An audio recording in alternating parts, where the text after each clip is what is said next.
ನಮಸ್ಕಾರ. ಈ ನಿಮ್ಮ ಡಿವೈನ್ ಅಡ್ವೆಂಚರ್ ಚಾನಲ್ ಅನ್ನು ವೀಕ್ಷಿಸಿ ಪ್ರೋತ್ಸಾಹಿಸಿ ಬೆಂಬಲಿಸುತ್ತಿರುವ ಅವಧೂತ ಪರಿವಾರದವರಿಗೆ ನನ್ನ ಅನಂತ ವಂದನೆಗಳು. ನಮಗೆ ಕೆಲವರು ದೂರವಾಣಿ ಕರೆ ಮಾಡಿ ನಿಮ್ಮ ಚಾನಲ್ನ ಕೆಲವು ಸಂಚಿಕೆಗಳು ಸರಿಯಾಗಿ ಸಿಗುತ್ತಿಲ್ಲ, ಒಂದು ಸಂಚಿಕೆ ಸಿಕ್ಕರೆ ಮುಂದುವರೆದ ಇನ್ನೊಂದು ಸಿಗುತ್ತಿಲ್ಲ, ಹಾಗಾಗಿ ಗೊಂದಲಕ್ಕೀಡಾಗಿದ್ದೇವೆ ಎಂದು ನಮಗೆ ತಿಳಿಸುತ್ತಿದ್ದಾರೆ. ಕಾರಣ ಏನೆಂದರೆ, ಮಹನೀಯರಾದ ತಾವುಗಳು ಚಾನಲ್ ಅನ್ನು ಸಬ್ಸ್ಕ್ರೈಬ್ ಮಾಡಿಕೊಳ್ಳದಿರುವುದು ಒಂದಾದರೆ, ಸಬ್ಸ್ಕ್ರೈಬ್ ಮಾಡಿದ ನಂತರ ಪಕ್ಕದಲ್ಲಿರುವ ಬೆಲ್ ಬಟನ್ ಅನ್ನು ಒತ್ತಿರುವುದಿಲ್ಲ. ಬೆಲ್ ಬಟನ್ ಒತ್ತಿ ಆಲ್ ಎಂದು ಮತ್ತೊಮ್ಮೆ ಒತ್ತಿದರೆ ನಾವು ಈವರೆಗೆ ಹಾಕಿದ ಎಲ್ಲ ಸಂಚಿಕೆಗಳು ನಿಮಗೆ ಸ್ಪಷ್ಟವಾಗಿ ಗೋಚರಿಸುತ್ತದೆ. ಅಲ್ಲದೆ ಯೂಟ್ಯೂಬ್ನಲ್ಲಿ ಪ್ಲೇಲಿಸ್ಟ್ಗೆ ಹೋದರೆ ಅಲ್ಲಿ ಕ್ರಮವಾಗಿ 1 ರಿಂದ 100, 100 ರಿಂದ 200 ಹೀಗೆ ವಿಭಾಗಗಳಾಗಿ ಮಾಡಿದ್ದೇವೆ. ತಾವುಗಳು ಅವುಗಳನ್ನು ಇಲ್ಲಿಯವರೆಗೆ ಯಾವುದನ್ನು ವೀಕ್ಷಿಸಿಲ್ಲವೋ ಅವುಗಳನ್ನೆಲ್ಲವೂ ನೋಡಬಹುದು. ಸಹೃದಯರಾದ ತಮ್ಮಲ್ಲಿ ನನ್ನದೊಂದು ವಿನಮ್ರ ವಿನಂತಿ, ಇಲ್ಲಿಯವರೆಗೆ ಯಾರು ಡಿವೈನ್ ಅಡ್ವೆಂಚರ್ಸ್ ಚಾನಲ್ ಅನ್ನು ಸಬ್ಸ್ಕ್ರೈಬ್ ಮಾಡಿಕೊಂಡಿಲ್ಲವೋ ಅವರು ದಯಮಾಡಿ ಸಬ್ಸ್ಕ್ರೈಬ್ ಮಾಡಿ, ಬೆಲ್ ಬಟನ್ ಒತ್ತಿ ಮರೆಯದೆ ತಾವೆಲ್ಲರೂ ಪ್ರತಿ ವಿಡಿಯೋಗಳಿಗೆ ಲೈಕ್ ಮಾಡಿ ಪ್ರೋತ್ಸಾಹಿಸಿ, ಬೆಲ್ ಬಟನ್ ಒತ್ತಿ ಬೆಂಬಲಿಸಿ. ಶ್ರೀಯುತರಾದ ಡಿ.ಎಸ್. ಸೋಮಶೇಖರ್ ಪುರಾಣಿ ತೀರ್ಥಹಳ್ಳಿ ಇವರ ಗುರುನಾಥರ ಜೊತೆಗಿನ ಅವರ ಅನುಭವಗಳ ಸರಣಿಯನ್ನು ಮುಂದುವರೆಸುತ್ತಾರೆ. ಗುರು ಸೇವೆಗೆ ಸಮರ್ಪಿಸಿಕೊಳ್ಳುವ ಮನಸ್ಸುಗಳನ್ನು ಜೋಡಿಸುವ ಈ ಕಾರ್ಯದಲ್ಲಿ ನಿಮ್ಮದು ಒಂದು ಅಳಿಲು ಸೇವೆ ಇರಲಿ. ಹೆಚ್ಚು ಜನರಿಗೆ ಈ ವಿಡಿಯೋಗಳನ್ನು ಶೇರ್ ಮಾಡಿ ಸಾಕಷ್ಟು ಜನರು ಗುರುಮಾರ್ಗಕ್ಕೆ ಬರಲು ಅನುವು ಮಾಡಿಕೊಡಿ. ಇದು ಕೂಡ ಒಂದು ರೀತಿಯಲ್ಲಿ ಗುರು ಸೇವೆ ಎಂದು ಭಾವಿಸಿ ಸಹಕರಿಸಿ. ನಿಮ್ಮ ಗುರು ಸೇವಕ ಕಡೂರು ದತ್ತಾತ್ರಿ. ಶ್ರೀಯುತರಾದ ಡಿ.ಎಸ್. ಸೋಮಶೇಖರ್ ಪುರಾಣಿ ತೀರ್ಥಹಳ್ಳಿ ಇವರ ಗುರುನಾಥರ ಜೊತೆಗಿನ ಅವರ ಅನುಭವಗಳ ಸರಣಿಯನ್ನು ಮುಂದುವರೆಸುತ್ತಾರೆ. ಸ್ವಾತ್ಮಾರಾಮಂ ನಿಜಾನಂದಂ ಶೋಕಮೋಹ ವಿವರ್ಜಿತಂ ಸ್ಮರಾಮಿ ಮನಸಾ ನಿತ್ಯಂ ಶ್ರೀ ವೆಂಕಟಾಚಲದೇಶಿಕಂ. ಗುರು ಬ್ರಹ್ಮ ಗುರುರ್ವಿಷ್ಣು ಗುರುರ್ದೇವೋ ಮಹೇಶ್ವರಃ, ಗುರು ಸಾಕ್ಷಾತ್ ಪರಬ್ರಹ್ಮ ತಸ್ಮೈ ಶ್ರೀ ಗುರವೇ ನಮಃ. ನಾ ಗುರೋರಧಿಕಂ ತತ್ವಂ ನಾ ಗುರೋರಧಿಕಂ ತಪಃ, ತತ್ವಂ ಜ್ಞಾನಾತ್ ಪರಂ ನಾಸ್ತಿ ತಸ್ಮೈ ಶ್ರೀ ಗುರವೇ ನಮಃ. ಬ್ರಹ್ಮಾನಂದಂ ಪರಮ ಸುಖದಂ ಕೇವಲಂ ಜ್ಞಾನಮೂರ್ತಿಂ, ದ್ವಂದ್ವಾತೀತಂ ಗಗನ ಸದೃಶಂ ತತ್ವಮಸ್ಯಾಭಿಲಕ್ಷಂ, ಏಕಂ ನಿತ್ಯಂ ವಿಮಲಂ ಅಚಲಂ ಸರ್ವಧಿ ಸಾಕ್ಷಿಭೂತಂ, ಭಾವಾತೀತಂ ತ್ರಿಗುಣರಹಿತಂ ಸದ್ಗುರಂ ತ್ವಂ ನಮಾಮಿ. ಚಂದ್ರಶೇಖರ ಚಂದ್ರಶೇಖರ ಚಂದ್ರಶೇಖರ ಪಾಹಿ ಮಾಂ, ಚಂದ್ರಶೇಖರ ಚಂದ್ರಶೇಖರ ಚಂದ್ರಶೇಖರ ರಕ್ಷ ಮಾಂ. ತದಾತ್ಮಧ್ಯಾನ ನಿರತಂ ವಿಷಯೇಭ್ಯಃ ಪರಾನ್ಮಖಂ, ನೌಮಿ ಶಾಸ್ತ್ರೇಷು ನಿಷ್ಣಾತಂ ಶ್ರೀ ಚಂದ್ರಶೇಖರ ಭಾರತೀ. ಸ್ವಾತ್ಮಾರಾಮಂ ನಿಜಾನಂದಂ ಶೋಕಮೋಹ ವಿವರ್ಜಿತಂ ಸ್ಮರಾಮಿ ಮನಸಾ ನಿತ್ಯಂ ಶ್ರೀ ವೆಂಕಟಾಚಲದೇಶಿಕಂ. ದತ್ತಣ್ಣ, ನಿಮಗೆ ಮತ್ತು ಸಮಸ್ತ ಸಹೃದಯಿ ವೀಕ್ಷಕರಿಗೆ, ಎಲ್ಲ ಗುರು ಹಿರಿಯರಿಗೆ, ಸ್ನೇಹಿತರಿಗೆ ಗುರು ಪೂರ್ಣಿಮೆ ಅಥವಾ ವ್ಯಾಸ ಪೂರ್ಣಿಮೆಯ ಅನಂತ ಶುಭಾಶಯಗಳು.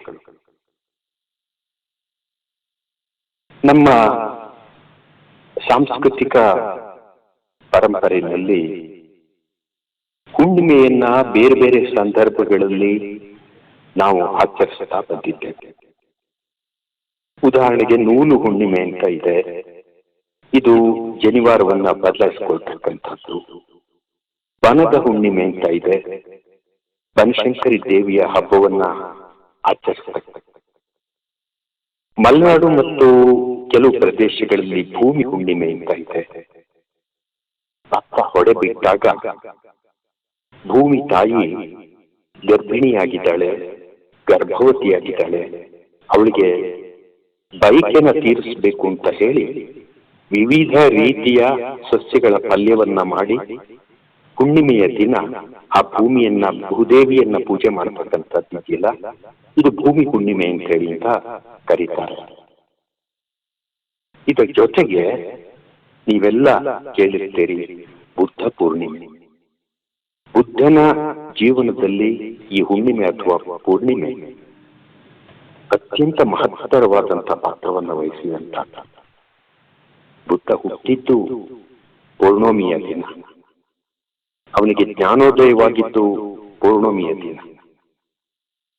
ಅವನು ಈ ಭೂಮಿಯನ್ನು ಬಿಟ್ಟು ಹೋದಂಥದ್ದು ಕೂಡ ಹುಣ್ಣಿಮೆಯ ದಿನ. ಹಾಗಾಗಿ ಬುದ್ಧ ಪೂರ್ಣಿಮೆ ಅಂತ ಹೇಳಿ ಅದನ್ನ ಆಚರಣೆ ಮಾಡ್ತಾರೆ. ಇದೆಲ್ಲವುದರ ಜೊತೆಗೆ ಬಹಳ ಮುಖ್ಯವಾಗಿ ಗಮನಿಸಬೇಕಾದಂತಹದ್ದು, ಅನಾದಿ ಕಾಲದಿಂದ ನಮ್ಮ ದೇಶದಲ್ಲಿ ಆಚರಿಸಿಕೊಂಡು ಬರ್ತಾ ಇರತಕ್ಕಂಥದ್ದು ವ್ಯಾಸ ಪೂರ್ಣಿಮೆ ಅಥವಾ ಗುರು ಪೂರ್ಣಿಮೆ ಅಂತ ಅನ್ನತಕ್ಕಂಥದ್ದು. ಈ ಹುಣ್ಣಿಮೆ ಅಥವಾ ಪೂರ್ಣಿಮೆ ಇದು ಪರಿಪೂರ್ಣತೆಯ ಸಂಕೇತ. ಪರಿಪೂರ್ಣವಾದಂತಹ ಜ್ಞಾನವನ್ನ ಪಡ್ಕೊಂಡಿದ್ದರ ಸಂಕೇತವಾಗಿ ಇದನ್ನ ಆಚರಣೆ ಮಾಡತಕ್ಕಂಥದ್ದು. ಅಂಥ ಪರಿಪೂರ್ಣವಾದಂತಹ ಜ್ಞಾನವನ್ನ ಲೋಕಕ್ಕೆ ದಯಪಾಲಿಸಿದಂತಹ ಮಹಾನುಭಾವರುಗಳನ್ನ ನೆನೆದು ಅವರಿಗೆ ಕೃತಜ್ಞತೆಯನ್ನು ಸಲ್ಲಿಸುವುದಕ್ಕಾಗಿ ಈ ಗುರುಪೂರ್ಣಿಮೆಯನ್ನ ಆಚರಿಸತಕ್ಕಂಥದ್ದು ನಮ್ಮ ಭಾರತೀಯ ಪರಂಪರೆಯಲ್ಲಿ ನಾವು ನೋಡ್ತಾ ಬಂದಿದ್ದೇವೆ. ವ್ಯಾಸರ ಗೌರವಾರ್ಥ ಶ್ರದ್ಧಾಭಕ್ತಿಗಳಿಂದ ಈ ಹುಣ್ಣಿಮೆಯನ್ನ ಅಥವಾ ಈ ಪೂರ್ಣಿಮೆಯನ್ನ ಗುರುಪೂರ್ಣಿಮೆ ಅಂತ ಹೇಳಿ ನಾವು ಆಚರಿಸ್ತಾ ಇದ್ದೇವೆ ಅನಾದಿ ಕಾಲದಿಂದ, ಈಗಿನ್ನು ಹೇಳಿದ ಹಾಗೆ. ಹಾಗಿದ್ಮೇಲೆ ನಮ್ಮ ಸಂಸ್ಕೃತಿಯಲ್ಲಿ ವ್ಯಾಸರಿಗೆ ಅಷ್ಟೊಂದು ಮಹತ್ವ ಯಾಕೆ ಇದೆ? ನಮ್ಮ ಭಾರತ ಸಂಸ್ಕೃತಿಗೆ ಅವರ ಅನನ್ಯವಾದಂತಹ ಕೊಡುಗೆ ಏನು? ಇವುಗಳನ್ನ ನಾವು ಒಂದಿಷ್ಟು ನೋಡಿದ ನಂತರದಲ್ಲಿ ನಾವು ಕೆಲವಾರು ವಿಚಾರಗಳನ್ನ ಕಾಣಬಹುದು. ವ್ಯಾಸ ಮಹರ್ಷಿಗಳಿಗೆ ಅಗ್ರಸ್ಥಾನ ಇರೋದಕ್ಕೆ ನಮ್ಮ ಸಾಂಸ್ಕೃತಿಕ ಮತ್ತು ಅಧ್ಯಾತ್ಮ ಪರಂಪರೆಗೆ ಅವರ ಕೊಡುಗೆಗಳು ಅಸದೃಶ್ಯವಾದಂಥವು. ಈ ವ್ಯಾಸ ಮಹರ್ಷಿಗಳು ಇವರು ಮಹಾ ತಪಸ್ವಿಗಳಾಗಿದ್ದಂಥ ಪರಾಶರರು ಮತ್ತು ಮತ್ಸ್ಯಗಂಧಿ ಇವರುಗಳಲ್ಲಿ ಜನಿಸಿದಂಥವರು.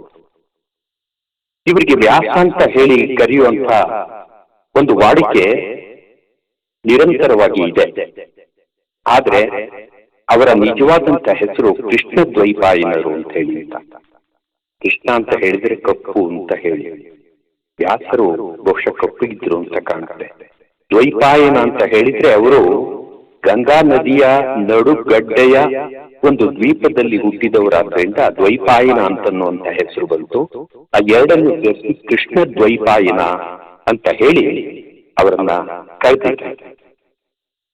ಹಾಗಿದ್ರೆ ಈ ಕೃಷ್ಣ ದ್ವೈಪಾಯನ ಅಂತನ್ನೋದಕ್ಕಿಂತಲೂ ಕೂಡ ಹೆಚ್ಚಾಗಿ ಅವರಿಗೆ ಯಾಕೆ ವ್ಯಾಸರು ಅಂತನ್ನುವಂತ ಒಂದು ಹೆಸರು ಹೆಚ್ಚು ಬಳಕೆಯಲ್ಲಿದೆ? ಇದನ್ನ ಒಂಚೂರು ನಾವು ನೋಡೋಣ. ನಮ್ಮ ಭಾರತೀಯ ಪರಂಪರೆಯಲ್ಲಿ ವೇದ ವಾಂಗ್ಮಯ ಏನಿದೆ ಇದಕ್ಕೆ ಮಹತ್ತರವಾದಂತಹ ಒಂದು ಸ್ಥಾನ ಇದೆ. ವೇದ ಅಂತ ಅನ್ನೋದಕ್ಕೆ ಅರ್ಥ ಜ್ಞಾನ ಅಂತ ಹೇಳಿ. ಈ ಇಡಿಯಾಗಿದ್ದಂತಹ ವೇದದ ರಾಶಿಯನ್ನ, ಆ ಜ್ಞಾನದ ರಾಶಿಯನ್ನ ಕೃಷ್ಣ ದ್ವೈಪಾಯನರು 4 ಭಾಗವಾಗಿ ಅದನ್ನ ವಿಭಜನೆ ಮಾಡಿದರು. ಋಗ್ವೇದ, ಯಜುರ್ವೇದ, ಸಾಮವೇದ ಮತ್ತೆ ಅಥರ್ವ ವೇದ ಅಂತ ಹೇಳಿ 4 ಭಾಗಗಳಾಗಿ ಅದನ್ನ ವಿಂಗಡಣೆ ಮಾಡಿದರು. ಹೀಗೆ ವ್ಯಾಸ ಅಂತ ಅನ್ನೋದಕ್ಕೆ ಅರ್ಥ ಏನು ಅಂತ ಹೇಳಿದ್ರೆ ವಿಭಜನೆ ಅಂತ ಹೇಳಿ. ಅವರು ವೇದವನ್ನ 4 ಭಾಗಗಳಾಗಿ ವಿಭಜನೆ ಮಾಡಿದ್ರಿಂದ ಅವರಿಗೆ ವ್ಯಾಸ ಅಂತನ್ನುವಂತ ಒಂದು ಹೆಸರು ಅನ್ವರ್ಥವಾಗಿ ಉಳಿದು ಬಂದು ಹೆಚ್ಚಿನ ವ್ಯಾಸರ ಕೊಡುಗೆ ನಮ್ಮ ಭಾರತೀಯ ಸಂಸ್ಕೃತಿಗೆ ಅಂತ ಹೇಳಿದ್ರೆ ಅನೇಕ ವಿಚಾರಗಳನ್ನ ಮುಂದುವರೆದು ತಿಳಿಸ್ಬೇಕಾಗುತ್ತೆ.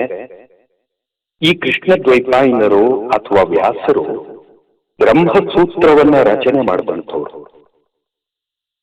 ಈ ಬ್ರಹ್ಮಸೂತ್ರದ ಜೊತೆಗೇನೆ ಇವತ್ತಿನ ದಿನ ಇಡೀ ಪ್ರಪಂಚದಲ್ಲೇ ಬಹಳ ದೊಡ್ಡ ಕಾವ್ಯ ಅಂತನ್ನುವಂತಹ ಹೆಸರು ಪಡೆದಿರ್ತಕ್ಕಂಥ ಮಹಾಭಾರತ ಏನಿದೆ, ಇದನ್ನ ರಚಿಸಿದಂಥವರು ವ್ಯಾಸರು.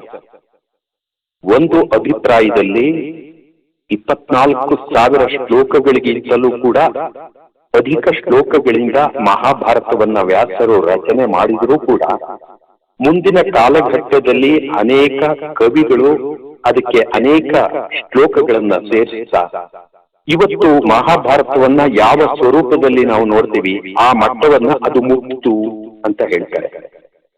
ವ್ಯಾಸ ಭಾರತ ಅಂತೇನೆ ಕೂಡ ಇದನ್ನ ಕರೀತಕ್ಕಂಥ ಒಂದು ವಾಡಿಕೆಯನ್ನ ನಾವು ನೋಡ್ತೇವೆ. ನಮ್ಗೆಲ್ಲರಿಗೂ ಕೂಡ ಗೊತ್ತಿರೋ ಹಾಗೆ ಈ ಮಹಾಭಾರತದ ಅತ್ಯಂತ ಪ್ರಮುಖವಾದಂತಹ ಭಾಗ ಅಂತ ಹೇಳಿದ್ರೆ ಭಗವದ್ಗೀತೆ. ಸುಮಾರು 18 ಅಧ್ಯಾಯಗಳಿಂದ 700 ಶ್ಲೋಕಗಳಿಂದ ಕೂಡಿರತಕ್ಕಂಥ ಈ ಭಗವದ್ಗೀತೆಯನ್ನ ಪರಮಾತ್ಮ ಶ್ರೀಕೃಷ್ಣ ನಮಗೆ ದಯಪಾಲಿಸಿರ್ತಕ್ಕಂಥದ್ದು. ವ್ಯಾಸಾಯ ವಿಷ್ಣು ರೂಪಾಯ ಅಂತಲೇ ಹೇಳ್ತಾರೆ. ವಿಷ್ಣುವಿನ ರೂಪ ಅವತಾರವೇ ವ್ಯಾಸರು ಅಂತ ಹೇಳಿ ಆ ವ್ಯಾಸರು ಕೃಷ್ಣ ಪರಮಾತ್ಮನ ಗೀತೆಯಾಗಿ ಈ ಭಗವದ್ಗೀತೆಯನ್ನ ನಮ್ಮೆಲ್ಲರಿಗೂ ಕೂಡ ದಯಪಾಲಿಸಿರ್ತಕ್ಕಂಥದ್ದು. ಇದೆಲ್ಲವುದರ ಜೊತೆಗೆ ವ್ಯಾಸರು ಅಷ್ಟಾದಶ ಪುರಾಣಗಳನ್ನ ರಚನೆ ಮಾಡ್ತಂತು. ಅಷ್ಟಾದಶ ಪುರಾಣ ಅಂತ ಹೇಳಿದ್ರೆ ಯಾವುದು? 18 ಮುಖ್ಯವಾದಂಥ ಪುರಾಣಗಳು. ಅವುಗಳ ಜೊತೆಗೆ 18 ಉಪಪುರಾಣಗಳನ್ನು ಕೂಡ ಅವರು ರಚಿಸಿದಂಥದ್ದು. ಈಗ ಸಾಮಾನ್ಯವಾಗಿ ಅಷ್ಟಾದಶ ಪುರಾಣಗಳು ಅಂತ ಹೇಳಿ ಅಂತ ಮಾತಾಡೋದನ್ನು ನಾವು ಕೇಳಿದ್ವಿ. ಬೇಕಿದ್ರೆ ಒಂದು ಅವಲೋಕನ ಮಾಡಬಹುದು. ಅಗ್ನಿ ಪುರಾಣ, ಭಗವತ್ ಪುರಾಣ ಅಥವಾ ಭಾಗವತ ಪುರಾಣ, ಬ್ರಹ್ಮ ಪುರಾಣ, ಬ್ರಹ್ಮಾಂಡ ಪುರಾಣ, ಬ್ರಹ್ಮ ವೈವಸ್ತ ಪುರಾಣ, ಗರುಡ ಪುರಾಣ, ಕೂರ್ಮ ಪುರಾಣ, ಲಿಂಗ ಪುರಾಣ, ಮಾರ್ಕಾಂಡೇಯ ಪುರಾಣ, ಮತ್ಸ್ಯ ಪುರಾಣ, ನಾರದ ಪುರಾಣ, ಪದ್ಮ ಪುರಾಣ, ಶಿವಪುರಾಣ, ಸ್ಕಂದ ಪುರಾಣ, ವಾಮನ ಪುರಾಣ, ವರಾಹ ಪುರಾಣ, ವಾಯು ಪುರಾಣ, ವಿಷ್ಣು ಪುರಾಣ ಅಂತ ಹೇಳಿ ಇವುಗಳನ್ನ ಅಷ್ಟಾದಶ ಪುರಾಣಗಳು ಅಂತ ಹೇಳಿ ಕರೀತಾರೆ. ನೋಡಿ, ಇವುಗಳ ಅಲ್ಲದೇನೆ ವ್ಯಾಸರು ಉಪಪುರಾಣಗಳನ್ನು ಕೂಡ 18 ರಚನೆ ಮಾಡಿದ್ದಾರೆ. ಅವುಗಳಲ್ಲಿ ಸನತ್ ಕುಮಾರ ಪುರಾಣ, ನರಸಿಂಹ ಪುರಾಣ, ಬೃಹತ್ ನರದೀಯ ಪುರಾಣ, ಶಿವರಹಸ್ಯ ಪುರಾಣ, ದುರ್ವಾಸ ಪುರಾಣ, ಕಪಿಲ ಪುರಾಣ, ವಾಮನ ಪುರಾಣ, ಭಾರ್ಗವ ಪುರಾಣ, ವರುಣ ಪುರಾಣ, ಕಾಳಿಕಾ ಪುರಾಣ, ಸಾಂಬ ಪುರಾಣ, ನಂದಿ ಪುರಾಣ, ಸೂರ್ಯ ಪುರಾಣ, ಪರಾಶರ ಪುರಾಣ, ವಶಿಷ್ಠ ಪುರಾಣ, ದೇವಿ ಭಾಗವತಂ ಪುರಾಣ, ಹಂಸ ಪುರಾಣ ಅಂತ ಹೇಳಿ ಹೀಗೆ 18 ಉಪಪುರಾಣಗಳನ್ನು ಕೂಡ ಅವರು ರಚನೆ ಮಾಡಿದಂತ. ಈ ಒಂದು ಪಟ್ಟಿಯನ್ನ ನೋಡಿದಾಗ ವ್ಯಾಸರು ಎಂಥ ಮಹತ್ತರವಾದಂತಹ ಜ್ಞಾನಿಯಾಗಿದ್ರು, ಎಂಥ ಮಹಾನುಭಾವರಾಗಿದ್ರು. ಅವರ ಸೃಷ್ಟಿ ಎಷ್ಟು ಅಗಾಧವಾಗಿದೆ ಅಂತನ್ನುವಂಥದ್ದನ್ನ ನಾವೆಲ್ಲರೂ ಕೂಡ ನೋಡ್ಬೋದು. ಅಂದ್ರೆ ಅವರು ರಚನೆ ಮಾಡಿದಂಥ ಬ್ರಹ್ಮಸೂತ್ರ, ಮಹಾಭಾರತ, ಅದರಲ್ಲಿನ ಭಗವದ್ಗೀತೆ, ಅಷ್ಟಾದಶ ಪುರಾಣಗಳು, ಅಷ್ಟಾದಶ ಉಪಪುರಾಣಗಳು, ಇವೆಲ್ಲವುಗಳನ್ನು ಕೂಡ ನೋಡಿದಾಗ ಭಾರತೀಯ ಪರಂಪರೆಯಲ್ಲಿ, ನಮ್ಮ ಭಾರತದ ಜ್ಞಾನದ ಪರಂಪರೆಯಲ್ಲಿ, ಆ ಪ್ರವಾಹದಲ್ಲಿ ವ್ಯಾಸರ ಪಾತ್ರ ಏನು, ಅವರ ಮಹತ್ತರವಾದಂಥ ಕೊಡುಗೆ ಏನು ಅನ್ನುವಂಥದ್ದು ನಮ್ಮೆಲ್ಲರಿಗೂ ಕೂಡ ಅರ್ಥವಾಗ್ತಕ್ಕಂಥದ್ದು. ನೋಡಿ, ನಮ್ಮಲ್ಲಿ ನಾವು ಆಚಾರ್ಯ ತ್ರಯರು ಅಂತ ಹೇಳಿ ಯಾರನ್ನ ನಾವು ಕರಿತೀವಿ, ಪೂಜಿಸ್ತೀವಿ.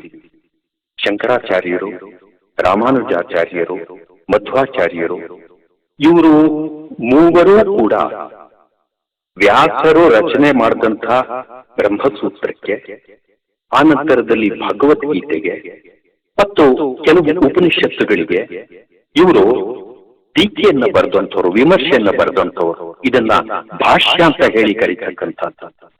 ಇಂಥ ಆಚಾರ್ಯ ತ್ರಯರು ತಾವು ಬದುಕಿದ್ದಂಥ ಕಾಲಘಟ್ಟದಲ್ಲಿ ಭಾರತ ಪರ್ಯಟನೆಯನ್ನ ಮಾಡುವಾಗ, ಭಾರತದಲ್ಲಿ ಸಂಚಾರವನ್ನ ಮಾಡುವಾಗ, ಅವರ ಜ್ಞಾನವನ್ನ ಪ್ರಚಾರ ಮಾಡುವಾಗ, ಭಕ್ತಿಯನ್ನ ಪ್ರಚಾರ ಮಾಡುವಾಗ, ಅವರುಗಳು ಹಿಮಾಲಯದಲ್ಲಿ ವ್ಯಾಸ ಮಹರ್ಷಿಗಳನ್ನ ದರ್ಶನ ಮಾಡಿ ಅವರಿಂದ ಆಶೀರ್ವಾದವನ್ನ ಪಡ್ಕೊಂಡಂಥವರು ಅನ್ನುವಂಥ ವಿಚಾರವನ್ನ ನಮ್ಮ ಪರಂಪರೆಯಲ್ಲಿ ನಾವು ಕೇಳ್ತಾ ಬಂದಿದ್ದೇವೆ. ಆದ್ರಿಂದ ಈ ವ್ಯಾಸರನ್ನ ಗೌರವಿಸುವ ಸಲುವಾಗಿ, ಅವರಿಗೆ ನಮ್ಮ ಕೃತಜ್ಞತೆಯನ್ನ ಸಲ್ಲಿಸುವ ಸಲುವಾಗಿ ನಾವು ಪ್ರತಿ ವರ್ಷ ಅನಾದಿ ಕಾಲದಿಂದ ನಾವು ಗುರುಪೂರ್ಣಿಮೆಯನ್ನ, ವ್ಯಾಸ ಪೂರ್ಣಿಮೆಯನ್ನ ನಾವು ಆಚರಿಸಿಕೊಳ್ತಾ ಬಂದಿದ್ದೇವೆ. ಇದು ಮುಖ್ಯವಾದಂಥ ಒಂದು ಸಂಗತಿ.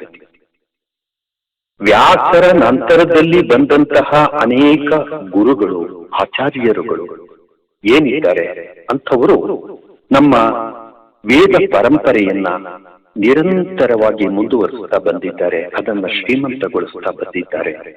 ಅಂಥವರುಗಳನ್ನು ಕೂಡ ಎಲ್ಲ ನೆನೆಯುವಂತಹ ಸಲುವಾಗಿ, ಸಮಸ್ತ ಗುರುಗಳನ್ನು ಕೂಡ ನೆನೆಯುವಂತಹ ಸಲುವಾಗಿ ನಾವು ವ್ಯಾಸ ಪೂರ್ಣಿಮೆಯನ್ನ ಅಥವಾ ಗುರುಪೂರ್ಣಿಮೆಯನ್ನ ನಾವು ಆಚರಿಸ್ತಾ ಬಂದಿದ್ದೇವೆ. ನೋಡಿ, ಈ ಗುರು ಪರಂಪರೆಯಲ್ಲಿ ಗಮನಿಸಬೇಕಾದಂತಹ ಮತ್ತೊಂದು ಶಾಖೆ ಅಂತ ಹೇಳಿದ್ರೆ, ಮಹತ್ತರವಾದಂತಹ ಶಾಖೆ ಅಂತ ಹೇಳಿದ್ರೆ ಅವಧೂತ ಪರಂಪರೆ. ಈ ಅವಧೂತ ಪರಂಪರೆಯಲ್ಲಿ ಮೊದಲಿಗೆ ನಾವು ನೋಡ್ತಕ್ಕಂಥದ್ದು ದತ್ತಾತ್ರೇಯರು. ಅತ್ರಿ ಮತ್ತು ಅನಸೂಯ ಪುತ್ರರಾದಂಥ ಅವರನ್ನ ತ್ರಿಮೂರ್ತಿಗಳ ಸ್ವರೂಪ ಅಂತ ಹೇಳಿ ಕರೆದಿದ್ದಾರೆ. ದತ್ತಾತ್ರೇಯರು ಎಂಥ ಮಹತ್ತರವಾದಂತಹ ಜ್ಞಾನಿಯಾಗಿದ್ರು. ಆ ಅದ್ವೈತ ತತ್ವವನ್ನ ಅವರು ಪ್ರಚಾರ ಮಾಡಿದ್ರು.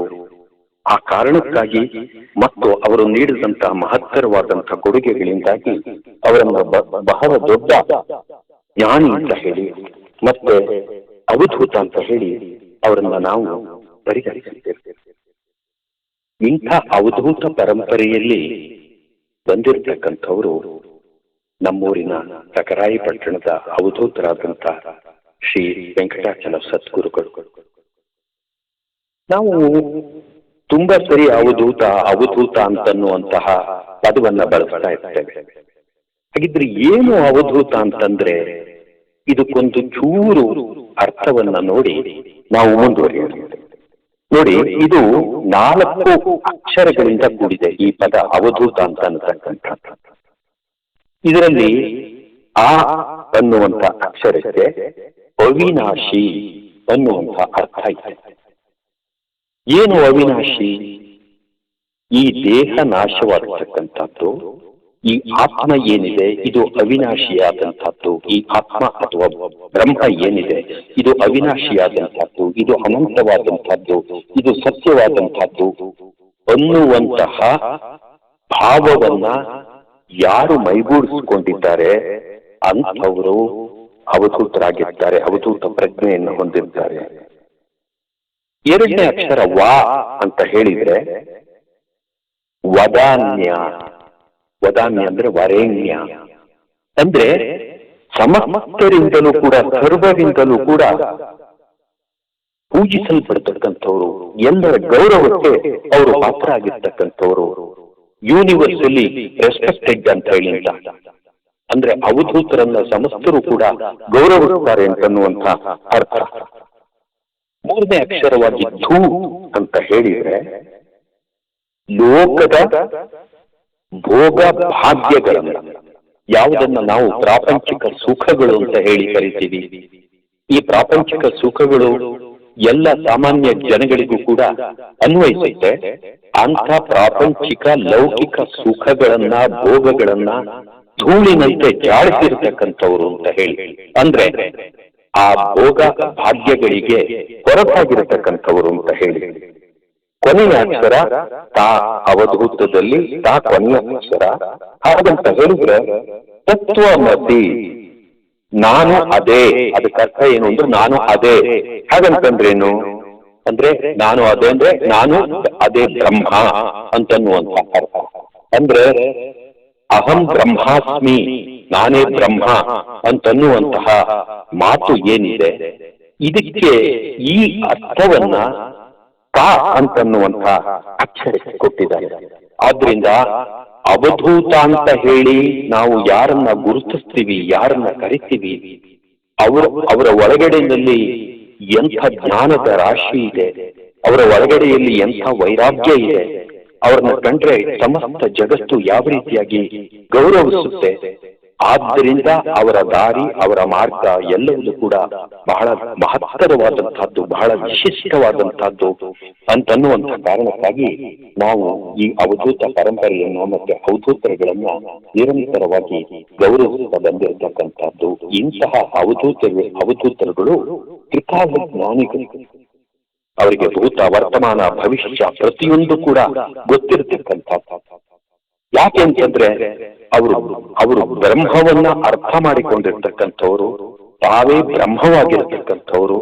ಆದ್ರಿಂದ ಅವರಲ್ಲಿ ಇರತಕ್ಕಂಥ ಆ ಜ್ಞಾನ ಏನಿದೆ ಅದು ಅನುಪಮವಾಗಿರತಕ್ಕಂಥದ್ದು, ಅದು ಅಪ್ರಮೇಯವಾಗಿರತಕ್ಕಂಥದ್ದು.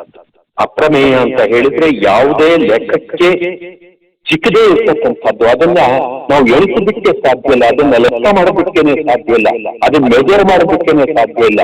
ಅಷ್ಟೊಂದು ಜ್ಞಾನವನ್ನ ಹೊಂದಿರ್ತಕ್ಕಂಥವ್ರು ನಮ್ಮೂರಿನ ಅವಧೂತರಾದಂಥ ನಮ್ಮ ಸದ್ಗುರುಗಳು ವೆಂಕಟಾಚಲಯ್ಯನವರು ಲೋಕದ ಕಲ್ಯಾಣಕ್ಕಾಗಿ ಅನೇಕ ವಿಚಾರಗಳನ್ನ ನಮ್ಮ ಊರಿನಲ್ಲಿ ಅವರು ಪ್ರಚಾರ ಮಾಡ್ತಾ ಇದ್ರು. ಅವರದ್ದೇ ಆದಂತ ರೀತಿಯಲ್ಲಿ ಅವುಗಳನ್ನ ಜನಗಳಿಗೆ ತಿಳಿ ಹೇಳ್ತಾ ಇದ್ರು. ಅವರು ಅವರ ಮನೆಗೆ ಬಂದಂಥವರನ್ನ ಕರ್ಕೊಂಡು ನಗರ ಸಂಚಾರಕ್ಕೆ ಹೋದಂತ ಸಂದರ್ಭದಲ್ಲಿ ಅವರಿಗೆ ಆತ್ಮೀಯರಾಗಿದ್ದಂಥವರ ಮನೆಗಳಿಗೆ ಹೋಗಿ ಅಲ್ಲಿ ಕುಶಲೋಪರಿಯನ್ನ ಅವರ ಯೋಗಕ್ಷೇಮವನ್ನ ವಿಚಾರಿಸುವುದರ ಜೊತೆಗೇನೆ ಅವರ ಅಧ್ಯಾತ್ಮದ ವಿಚಾರಗಳನ್ನ ತುಂಬಾ ಸೂಕ್ಷ್ಮವಾದಂತ ರೀತಿಯಲ್ಲಿ, ಸರಳವಾದಂತ ರೀತಿಯಲ್ಲಿ ಅವರಿಗೆ ತಿಳಿಸಿರ್ತಾ ಇದ್ದಾರೆ. ಇದು ಒಂದು ರೀತಿಯಲ್ಲಿ ಇದು ಧರ್ಮ ಪ್ರಚಾರ, ಇದೊಂದು ರೀತಿಯಲ್ಲಿ ತತ್ವ ಪ್ರಚಾರ ಅಂತಲೂ ಕೂಡ ನಾವು ಹೇಳ್ಬೋದು. ಯಾಕೆ ಅಂತ ಹೇಳಿದ್ರೆ ಅದು ವ್ಯಕ್ತಿಯ ಅಧ್ಯಾತ್ಮದ ಬೆಳವಣಿಗೆಗೆ ಕಾರಣವಾಗುತ್ತೆ, ಅದು ಆತ್ಮೋದ್ಧಾರಕ್ಕೆ ಕಾರಣವಾಗುತ್ತೆ ಅಂತನ್ನುವಂತಹ ಆಳವಾದಂತಹ ನಂಬಿಕೆಯಿಂದ, ಆ ಹಂಬಲದಿಂದ ಗುರುಗಳು ನಗರ ಸಂಚಾರದ ಸಂದರ್ಭದಲ್ಲಿ, ಬೇರೆ ಬೇರೆ ಸಂದರ್ಭಗಳಲ್ಲಿ ಅವರು ಜನಗಳಿಗೆ ಮಹತ್ತರವಾದಂತಹದ್ದನ್ನ ತುಂಬಾ ಸರಳವಾದಂತಹ ರೀತಿಯಲ್ಲಿ ತಿಳಿ ಹೇಳ್ತಾ ಇದ್ರು. ದತ್ತನ ನಿಮಗೆ ಹೇಳಬೇಕು ಅಂತಂದ್ರೆ, ಗುರುಗಳ ಅಕ್ಕನ ಮಗ ಒಬ್ಬರು ಸತ್ಯಪ್ರಕಾಶ ಅಂತ ಹೇಳಿ ಅಂತ, ಈತ ಬರೀತಾರೆ, ಒಳ್ಳೆ ಚಿಂತಕರು, ಒಳ್ಳೆ ಗಾಯಕರು. ಇವರು ಆಗಾಗ್ಗೆ ಊರಿಗೆ ಬರ್ತಾ ಇದ್ರು. ಅವರು ಚಿಕ್ಕಂದಿನಲ್ಲಿ ಗುರುಗಳ ಮನೆಗೆ ಬಂದು ಇದ್ದು ಹೋಗ್ತಾ ಇದ್ದಂತಹದ್ದನ್ನು ಕೂಡ ನಾನು ನೋಡಿದ್ದೀನಿ. ಗುರುಗಳು ಅವಧೂತರಾದ ನಂತರದಲ್ಲಿ ಅವರ ಮನೆಗೆ ಬಂದು ಅವರ ಜೊತೆಯಲ್ಲಿ ಬೇರೆ ಕಡೆಗೆಲ್ಲ ಬರ್ತಾ ಇದ್ದದ್ದನ್ನು ಕೂಡ ನಾನು ನೋಡಿದ್ದೀನಿ. ಈ ಸತ್ಯಪ್ರಕಾಶರು ಒಂದು ಹಾಡನ್ನ ಅದ್ಭುತವಾಗಿ ಹೇಳ್ತಾ ಇದ್ರು.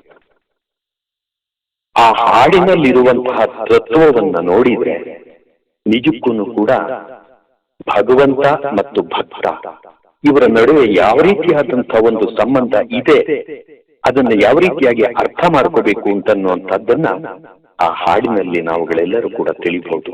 ಇದು ಪುರಂದರ ದಾಸರ ಒಂದು ರಚನೆ ಆಯ್ತಾ. ಇಲ್ಲಿ ಬರುವಂತ ಮುಖ್ಯವಾದಂತ ಸಂಗತಿ ಏನು ಅಂತಂದ್ರೆ, ಹಾಡು ತುಂಬಾ ಸರಳವಾಗಿದೆ, ನೀವು ಆ ಹಾಡನ್ನ ಕೇಳ್ತೀರಿ. ಸ್ನೇಹಿತರೆ, ಈ ಗುರುಪೂರ್ಣಿಮೆಯ ದಿನ ನಮ್ಮ ಸೌಭಾಗ್ಯ ಅಂತ ಹೇಳಿದ್ರೆ 20-25 ವರ್ಷಗಳ ಹಿಂದೆ ಈ ಸತ್ಯಪ್ರಕಾಶರು ಊರಿಗೆ ಬಂದಾಗ, ಚಕ್ರಾಯಪಟ್ಟಣಕ್ಕೆ ಬಂದಾಗ, ಗುರುನಾಥರು ಅವರ ಜೊತೆಯಲ್ಲಿ ಈ ಹಾಡನ್ನ ಹಾಡಿದ್ದಾರೆ. ಹೂವ ತರುವರ ಮನೆಗೆ ಹುಲ್ಲ ತರುವ ಅಂತನ್ನುವಂತ ಈ ಹಾಡೇನಿದೆ ಇದನ್ನ ಗುರುನಾಥರು ಕೂಡ ಹಾಡಿದ್ದಾರೆ. ಈಗ ಕ್ಷಣ ಹೊತ್ತಿನಲ್ಲಿ ನೀವು ಈ ಹಾಡನ್ನ ಕೇಳುವವರಿದ್ದೀರಿ. ಅದರಲ್ಲಿ ಗುರುನಾಥರ ಧ್ವನಿಯೂ ಕೂಡ ಸೇರಿ ಹೋಗಿದೆ. ನೀವು ಈ ಹಾಡನ್ನ ಕೇಳಿದ ನಂತರದಲ್ಲಿ ಕೆಲವು ಮಾತುಗಳನ್ನ ನೋಡೋಣತೆ. ಈ ಹಾಡನ್ನ ಕೇಳಿ. ತರುವರ ಮನೆಗೆ ಹುಲ್ಲ ತರುವ, ಹೂವ ತರುವರ ಮನೆಗೆ ಹುಲ್ಲ ತರುವ, ಅವಲಕ್ಕೂ ನೀರಮಣ ಇವಾಗಿಲ್ಲ ತರುವ, ಹೂವ ತರುವರ ಮನೆಗೆ ಹುಲ್ಲ ತರುವ, ಒಂದು ದಳ ತುಳಸಿ ಬಿಂದು ಗಂಗೋದಕವ,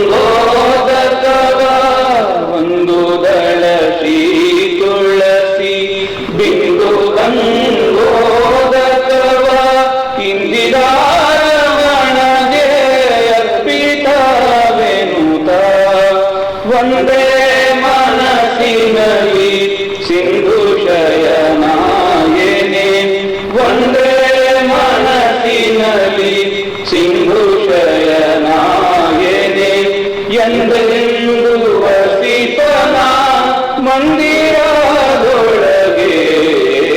ಹೂವ ತರುವರ ಮನೆಗೆ ಹುಲ್ಲ ತರುವ, ಪಾಂಡವರ ಮನೆಯೊಳಗೆ ಕುದುರೆಗಳ ತಾತೊಳೆದು, ಪಾಂಡವರ ಮನೆಯೊಳಗೆ ಕುದುರೆಗಳ ತಾತೊಳೆದು, ಪುಂಡರೀಕಾಕ್ಷರ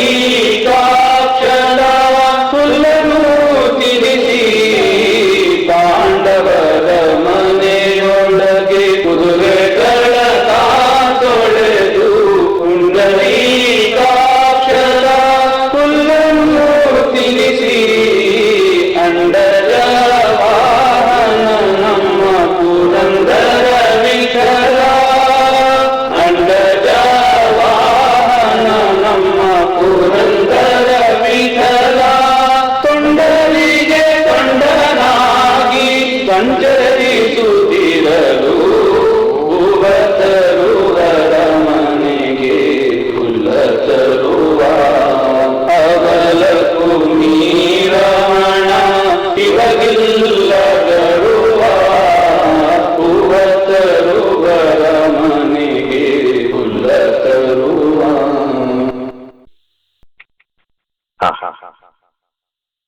ಹೂವ ತರುವರ ಮನೆಗೆ ಹುಲ್ಲ ತರುವ ಅನ್ನುವಂತ ಈ ಹಾಡನ್ನ ಕೇಳಿದ್ರಲ್ಲ ನೋಡಿ, ಎಷ್ಟು ಸುಂದರವಾಗಿದೆ. ಹೂವ ತರುವರ ಮನೆಗೆ ಹುಲ್ಲ ತರುವ, ಅವಲಕ್ಕುಮಿ ರಮಣ ಇವಾಗಿಲ್ಲ ಗರುವ, ಒಂದು ದಳ ಶ್ರೀ ತುಳಸಿ ಬಿಂದು ಗಂಗೋದಕವ, ಇಂದಿರಾ ರಮಣನಿಗೆ ಅರ್ಪಿತ ಎನ್ನುತ್ತ, ಒಂದೇ ಮನಸ್ಸಿನಲ್ಲಿ ಸಿಂಧು ಶಯನಾಯನೆ, ಎಂದೆಂದು ವಸಿಪನ ಮಂದಿರದೊಳಗೆ. ಆಹಾ, ಹೂವ ತರುವರ ಮನೆಗೆ ಹುಲ್ಲ ತರುವ, ಪಾಂಡವರ ಮನೆಯೊಳಗೆ ಕುದುರೆಗಳ ತಾತೊಳೆದು, ಪುಂಡರೀಕಾಕ್ಷತ ಹುಲ್ಲನ್ನು ತಿನ್ನಿಸಿ, ಅಂಡಜ ವಾಹನ ನಮ್ಮ ಪುರಂದರ ವಿಠಲ, ತೊಂಡರಿಗೆ ತೊಂಡನಾಗಿ ಸಂಚರಿಸುತ್ತಿರಲು, ಹೂವ ತರುವರ ಮನೆಗೆ ಹುಲ್ಲ ತರುವ. ಎಷ್ಟು ಸರಳವಾಗಿದೆ, ಆದ್ರೆ ಅರ್ಥ ಎಷ್ಟು ಗಹನವಾಗಿದೆ ಅಂತನ್ನುವಂಥದ್ದನ್ನ ನಾವುಗಳು ಗಮನಿಸಬಹುದು. ಅತ್ಯಂತ ಭಕ್ತಿಯಿಂದ ಭಗವಂತನಿಗೆ ಹೂವನ್ನ ತಗೊಂಡು ಹೋಗಿ ಸಮರ್ಪಣೆ ಮಾಡಿದ್ರೆ, ಆ ಭಗವಂತ ನಮ್ಮ ಮನೆಯ ದನಗಳಿಗೆ ಅವನ ಹುಲ್ಲನ್ನ ತಗೊಂಡು ಬರ್ತಾನೆ. ಅವನೇ ಲಕ್ಷ್ಮೀ ರಮಣ, ಇವನಿಗೆ ಇಲ್ಲ ಗರ್ವ ಅಂತನ್ನುವಂತ ಮಾತು. ಭಗವಂತನಾದರೂ ಕೂಡ ಅನನ್ಯವಾದಂಥ ಭಕ್ತಿಗೆ ಅವನು ಸೋತು ಹೋಗಿ ಆ ಹೂವಿಗೆ ಅವನು ಪ್ರತಿಫಲವಾಗಿ ಹುಲ್ಲನ್ನ ತಂದು ನಮ್ಮ ದನಕರಗಳಿಗೆ ಹಾಕ್ತಾನೆ ಅಂತನ್ನುವಾಗ, ಭಗವಂತನಲ್ಲೇ ಎಂಥ ವಿನಯ ಇದೆ ಅಂತನ್ನುವಾಗ, ಇದನ್ನ ಸಾಮಾನ್ಯ ಜನಗಳಾದಂಥ ನರಮಾನವರಾದಂಥ ನಾವುಗಳು ಹೇಗೆ ಅನುಸರಿಸಬೇಕು ಅಂತನ್ನುವಂಥದ್ದು ಇದರ ಮುಖ್ಯವಾದಂಥ ಸಂಕಲ್ಪ.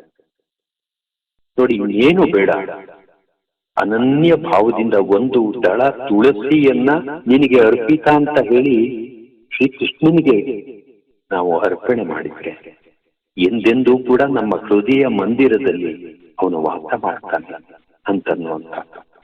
ಇನ್ನೇನು ಮಹತ್ತರವಾದನ್ನ ಭಗವಂತನಿಗೆ ಅರ್ಪಿಸ್ಬೇಕು ಅಂತನ್ನುವಂಥದ್ದಿಲ್ಲ. ನಮಗೆಲ್ಲ ಗೊತ್ತಿದೆ, ಕೃಷ್ಣನಿಗೆ ತುಳಸಿ ಅಂತಂದ್ರೆ ಬಹಳ ಪ್ರಿಯ. ಅದೇ ರೀತಿಯಾಗಿ ಈಶ್ವರನಿಗೆ ಬಿಲ್ವ ಪತ್ರ ಪ್ರಿಯ ಅಂತ ಹೇಳಿ ಅಂತ ನಾವೆಲ್ಲ ಕೇಳಿದ್ದೀವಿ. ನೋಡಿ, ಅನನ್ಯ ಭಕ್ತಿಯನ್ನ ಹೊಂದಿದ್ದಂತ ಈ ಪಾಂಡವರು ಏನಿದ್ದಾರೆ, ಮಮ ಪ್ರಾಣಾಹಿ ಪಾಂಡವ ಅಂತ ಹೇಳಿ ಕೃಷ್ಣ ಹೇಳುವಂತ ಮಾತನ್ನ ನಾವು ನೋಡಿದ್ದೇವೆ. ಆ ಪಾಂಡವರು ಅನನ್ಯವಾದಂಥ ಭಕ್ತಿಯನ್ನ ಇಟ್ಕೊಂಡವರಾದ್ರಿಂದ ಅವರ ಮನೆಯಲ್ಲಿ, ಅಂದ್ರೆ ಅವರ ಅರಮನೆಯಲ್ಲಿ, ಅವರ ಲಾಯದಲ್ಲಿ ಇದ್ದಂಥ ಕುದುರೆಗಳು ಇದೆಯಲ್ಲ, ಆ ಕುದುರೆಗಳನ್ನು ಕೂಡ ಕೃಷ್ಣ ತೊಳಿತಾ ಇದ್ದ.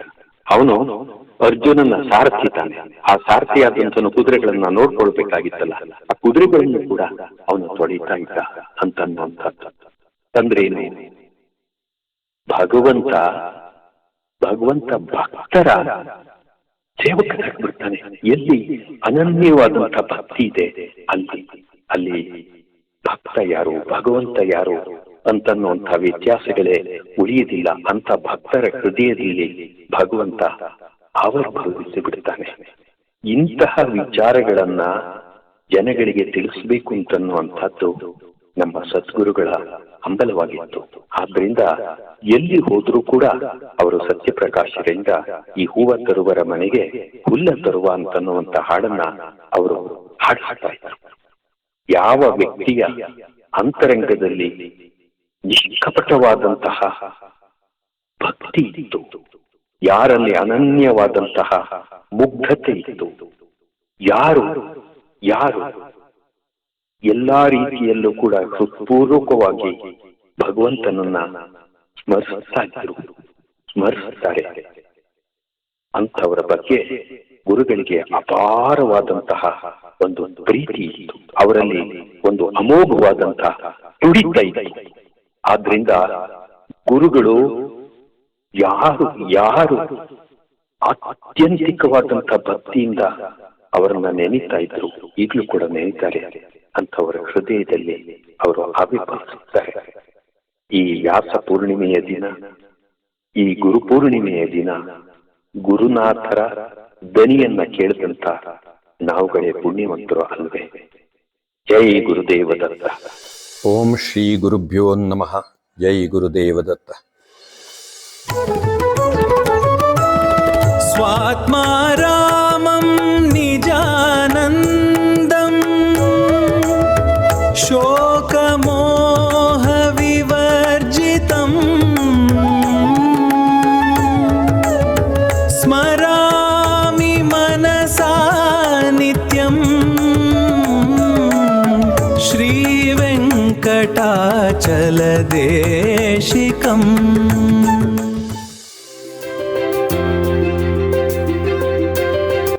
ದಯಮಾಡಿ ಲೈಕ್ ಮಾಡಿ, ಶೇರ್ ಮಾಡಿ, ಸಬ್ಸ್ಕ್ರೈಬ್ ಮಾಡಿ, ಮರೆಯದೆ ಬೆಲ್ ಬಟನ್ ಒತ್ತಿ. ಧನ್ಯವಾದಗಳು.